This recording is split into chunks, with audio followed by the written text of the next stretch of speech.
When you pip install a package, setup.py gets executed. Arbitrary Python code running on your machine. That's exactly why the Python community moved to pyproject.toml. Peeps 518 and 517 from 2016 and 2017 gave Python a standardized build system interface. Tools could now read a static TOML file instead of executing Python code to discover build requirements. Here's the core distinction. Setup.py is imperative. It's executable Python.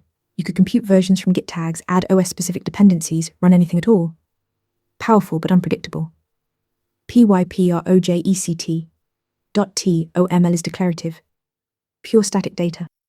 Name version dependencies all stated as configuration. No code runs and every tool reads it identically.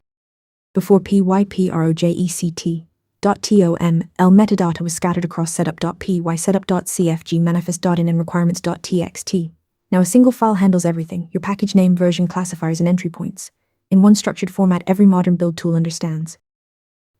The security benefit is real. pip no longer executes setup.py from untrusted packages during dependency resolution, eliminating a significant attack vector. Reproducibility improves too.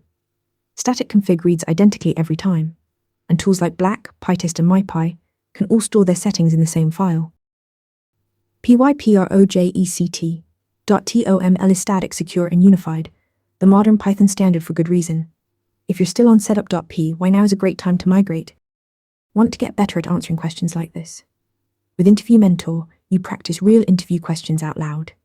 You get personalized feedback and a grade on every answer, and you can track your improvement over time.